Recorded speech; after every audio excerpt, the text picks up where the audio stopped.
Welcome to City Insider. In today's video we'll start with Kyle Walker, Kevin De Bruyne are available to face Arsenal. Manchester City expect Kyle Walker to be fit for their title showdown with Arsenal on Sunday.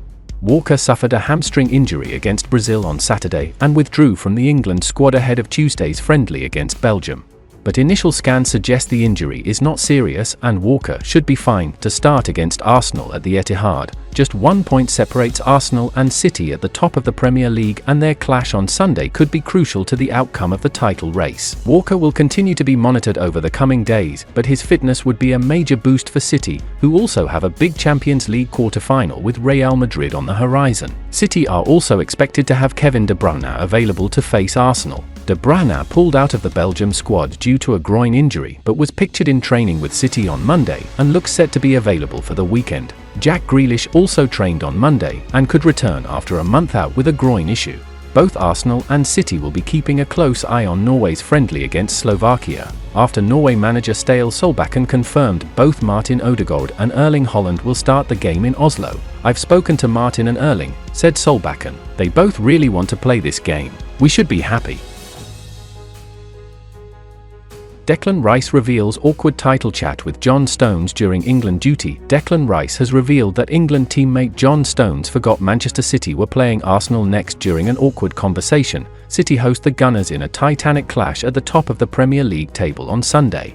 Mikel Arteta's side sit first, 1 point above third-place City with Liverpool in second. But Stones had no clue City were playing against Arsenal, up until rival Rice told him while the duo were on England duty. Rice said, "The first day I came here I saw John Stones and he didn't even know they were playing us next. When he's away from football, he likes to be with his family and switch off, and I get that. He likes to take one game at a time. I said big game next, and John said who are you playing? And I said we've got you lot. He said, oh yeah. As lads, we have a bit of banter, but inside us we know what a big game it is going to be. A potential title decider. It's going to be really tight. We have got to go to the Etihad, which is going to be really tough. But if you want to get past that barrier of Arsenal being labelled stuff, you have to go there and win. We have to show that steeliness and character to prove we can be one of the best teams. There's no doubt that City are the best team in the world at the minute, but we have full confidence and belief as a group and the manager that we can get a result." Rice joined the Gunners from West Ham for a club record £105 million last summer. Despite a slow start in pre-season, the 25-year-old has gone on to become a pivotal figure in the Arsenal midfield, starting every Premier League game as they battle for their first title since 2004. Man City 115 FFP charges prediction made. Sports finance expert Rob Wilson insists he does not foresee all of Manchester City's 115 financial fair play (FFP) charges being heard by the Premier League's independent commission, with an enforced relegation even less likely. He explained, "I think we will get the first sight of Manchester City's legal proceedings in the autumn.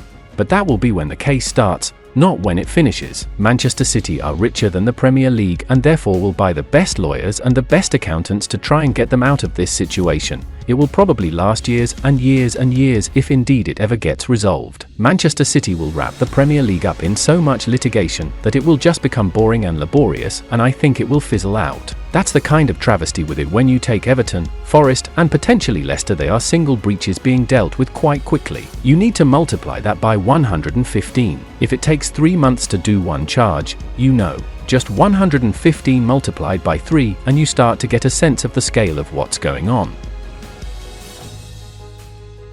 Man City's £60 million transfer blow would hand Manchester United a reality check. Everton centre-back Jared Branthwaite has been continuously linked with United even before the January transfer window. He fits the bill for what the Reds are looking for in a player. He's young, homegrown, and has shown evidence of remarkably mature performances during a difficult situation both on and off the field. However, such performances have not gone under the radar for the likes of Manchester City, who the Daily Mail reports are monitoring his progress. Sadly for United, the reality is that City are still the bigger draw thanks to Pep Guardiola's accomplishments, and their interest will be difficult for the club to beat. Ratcliffe must become comfortable with the fact that his club are going to be down the pecking order this summer and beyond until United become competitive again.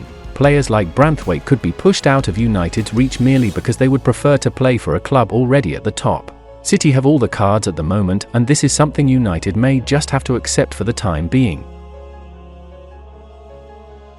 John Stones suffers injury blow ahead of Arsenal clash. There were worrying scenes for Manchester City fans as John Stones left England's friendly against Belgium injured. The defender pulled up in the 8th minute of the clash at Wembley and was replaced by Joe Gomez. A moment of indecision saw Stones stumble and land awkwardly after losing the ball, later falling to the ground and receiving treatment. The news will worry his club side Man City, who face Arsenal in a titanic Premier League bout on Sunday. Kyle Walker could feature against Arsenal, with City hoping for a similar diagnosis for Stones. Further complicating matters, key defender Manuel Akanji also suffered a knock while with Switzerland and has been left out of the team for their friendly against Ireland. And that's the final content of today's video. Like, subscribe to support City Insider.